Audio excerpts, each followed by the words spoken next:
बिस्मिल्लाहिर्रहमानिर्रहीम, अस्सलाम वालेकुम। आप देख रहे हैं पीके पॉइंट ऑफिशियल। मैं हूँ जोया अमजद। जैसे कि आजकल गर्मी का लेवल 45 डिग्री से नीचे होना मुश्किल से बात लग रही है। दिन ब दिन गर्मी की शिद्दत में मजीद इजाफा होता जा रहा है। गर्मी की इस बढ़ती शिद्दत के साथ लोगों का रुझान अपने मनपसंद फ्रूट्स की तरफ होता जा रहा है।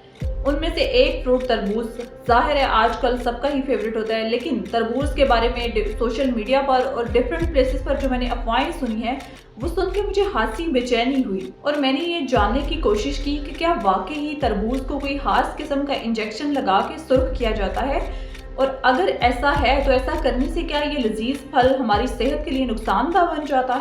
ये एक ऐसा इंजेक्शन है जो गुर्दे को सुर्ख करता है लेकिन छिलके को नहीं करता। सारिफीन को मुख्तलिफ चीज़ों पर आगाही फ्राहम करने वाली तंजीम कंज्यूमर सॉलिडरी सिस्टम के सदर मोहसन भट्टी ने वजाहत की कि तरबूज की 3 तहें होती हैं। एक बैरूनी छिलका जो गहरे सब्ज रंग का होता है, इसके बाद अंदर आधे इंच पर तकरीबन एक सफेद रंग का छिलका होता है और इसके बाद तीसरी तह में सुर्ख रंग का गुद्दा होता है। इनका कहना है कि घर में इस्तेमाल होने वाली किसी कलम में इंक डाल के अगर आप वो किसी इंजेक्शन के जरिए किसी तरबूज में इंजेक्ट करेंगे तो वो तरबूज का जो सफेद छिलका होगा वो उसका रंग भी बदल देगा। कोई भी फल या खाने पीने की अशिया जिनको आप गंदे हाथों से हाथ धोए बगैर खाएंगे तो आप पेट की मुख्तलिफ बीमारियां, डायरिया वगैरह में मुब्तला हो सकते हैं। माहिर ग़िज़ाइयत ज़ैनब गयूर ने भी इसी सवाल के जवाब पे कहा कि अगर आपके हाजमे का निज़ाम पहले से ही किसी मसले का शिकार है तो इसमें हाई फूड मैप फल जिनमें तरबूज भी शामिल है मरीज की मुश्किलात में मजीद इजाफा कर सकता है। हाई फूड मैप फल वो फल जिनमें कार्बोहाइड्रेट्स की मिकदार ज्यादा होती है जो कि जल्द हजम नहीं होते,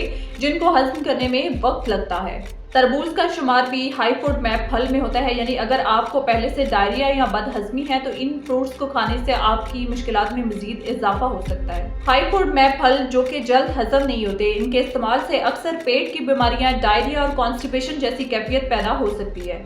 इसलिए ऐसे फलों को एक वक्त में जरूरत से ज्यादा मिकदार में खाना मुनासिब नहीं, ताहम मुनासिब मिकदार में फलों का इस्तेमाल करें जो आपके लिए ज्यादा मुफीद और फायदेमंद है।